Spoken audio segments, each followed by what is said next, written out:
Hi, David here from Guitaria Music Tuition, and today we're going to look at 3 common guitar techniques: hammer-ons, pull-offs and slides. So these are very common techniques. You'll come across these in a lot of songs. Each of these techniques comes under something called legato playing, which means smooth.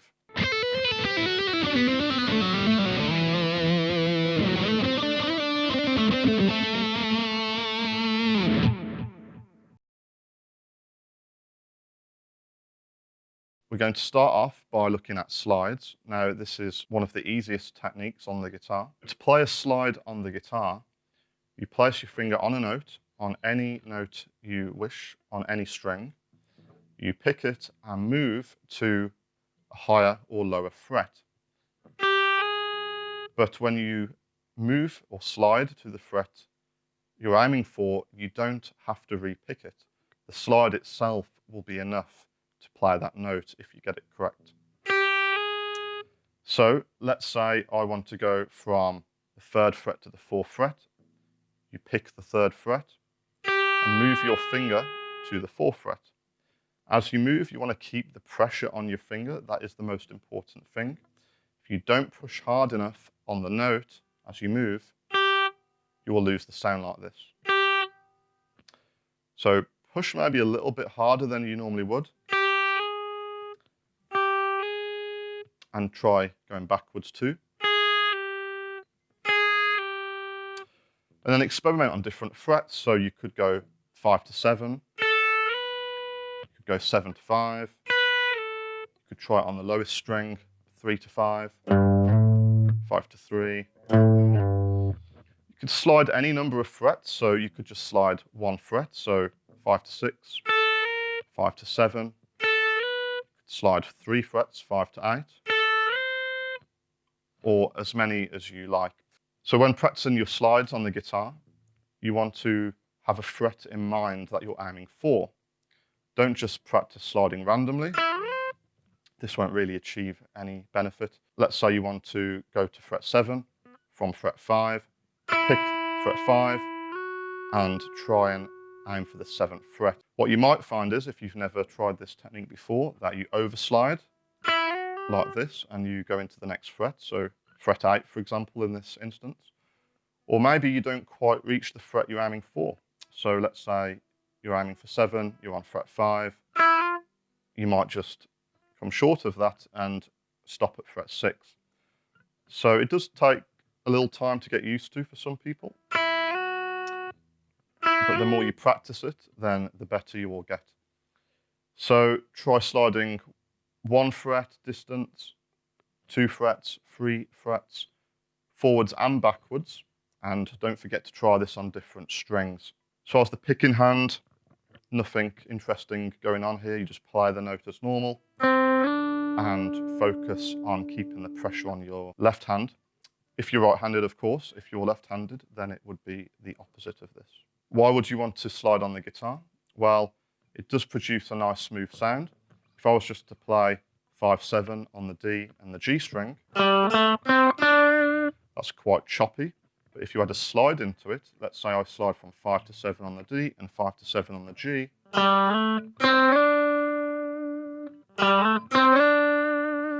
just adds a different flair to your playing and can make it a little bit more interesting. Okay, so now we're going to look at hammer-ons. So this is quite a common technique. You'll come across this technique in a lot of songs. So it's very similar to slides. It gives you a nice smooth sound. We're going to start on the 5th fret. So place your first finger on the 5th fret on the high E string. And we're going to pick this note, and then we're going to place our 2nd finger firmly on the fret above on the 6th fret. So the key here is to be quite firm with the hammer-on. If you don't place your finger down firm enough, you will have a weak sound like this. So that's not what we want. We want the volume to be of equal level. One common mistake people do is they will pick harder, thinking it's going to help with their hammer-on. But if anything, this has the opposite effect, because the first note will be really loud, and then the second one will sound quieter because of that. So just pick normal, no need to pick any harder. Just play the note and place your finger down firmly on a higher fret. Doesn't have to be your first and second finger. You can try this with the first and third finger.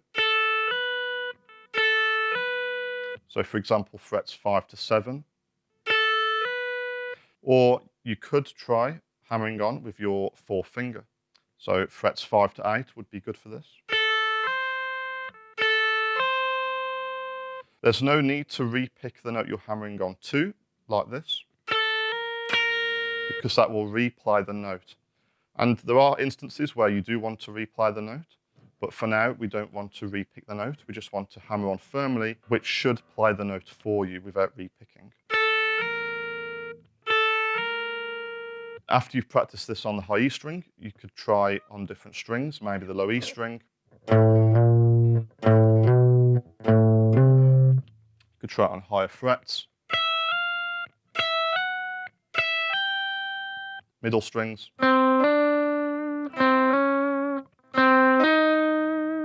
One common mistake I see when teaching one-to-one guitar lessons is people will play the note and then place down the next finger and lift off the finger behind. So for example, if my first finger's on the 5th fret and I place my second finger on the 6th fret, see people do this, where they jump and lift off the first finger.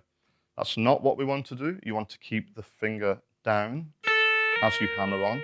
This will help keep it smooth, and it will also stop the open string from ringing out, like that. So that's not what we want. We want to keep the finger down as we hammer on to a higher note. You can hammer on with any finger combination, so second to third finger. You could try second to fourth finger, third to fourth finger. Here's just a little example of hammer-ons in use. So if I was to pick 5-7 on the D and 5-7 on the G string, it would be quite choppy sounding, which is fine in itself if that's what you want to achieve. But let's say you want that to sound a little smoother, then hammer-ons can be a great technique to use. So for example, so if you were to pick 5-7 with hammer-ons, just gives you a nice smooth sound. Now we're going to look at pull-offs, which is really the opposite of hammer-ons. What we're going to do then is start off by placing our second finger on the 6th fret on the high E string. We're going to put our first finger on the 5th fret, also on the high E string, so we can have two fingers down at the same time. We're going to pick the high E string. This will play the 6th fret on the high E string, the note that the second finger is on. Then we're going to pull off our second finger so it plays the 5th fret, what our first finger is on. This will play both notes if we get this correct. So how do you do this? Well, what we don't want to do is we don't want to lift our finger straight off in the air because we will lose the sound quality. So we'll hear the first note quite loud and then the note behind it will sound a little weaker. So what we want to do is pull across the string, not too hard because there's a risk of pulling the string off the fretboard, but just pull across the string, give it a little flick, so it picks the string and plays the note behind it. You can try this with different finger combinations, so third to first finger, fourth to first finger, and then try this on other strings and on other frets. So for example, on the low E string, when doing it on the lower strings, let's say the low E string, there is concern that you're going to hit the strings below. So let's say my second finger is on 6, my first finger is on the 5th fret. If you pull down, a lot of people get conscious that they're going to hit the strings below. So the way to stop this is to lean the first finger back slightly on the string underneath it. So don't press on it too hard because then there is a chance that note will ring out. Place your finger on the low E string, have your first finger leaning on the strings underneath. That way it will mute them. So if I pick the A string now, that will be muted. If I pick the D string, that will be muted. So if you do catch it as you're pulling off, then it's no big deal. Just a short example of some pull-offs in use. So if I was to pick 7/5 on the G and 7/5 on the D string, that gives you quite a choppy sound. If I was to pull off on those two notes on each string, then it gives a smoother sound.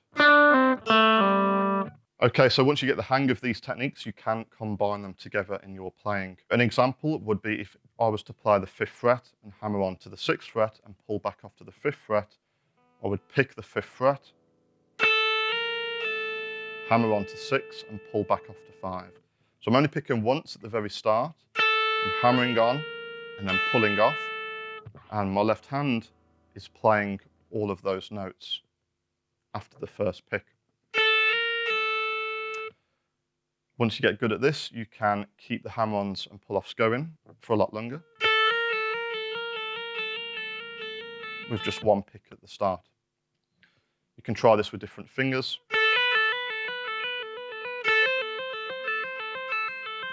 And again, you can try this on different strings and on different frets.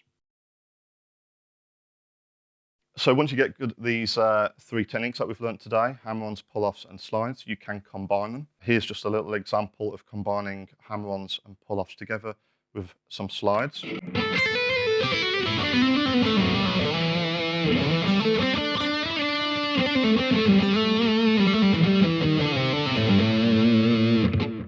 Thanks for watching, and don't forget to give these techniques a go. If you haven't already, don't forget to subscribe to the channel and let me know in the comments how you get on.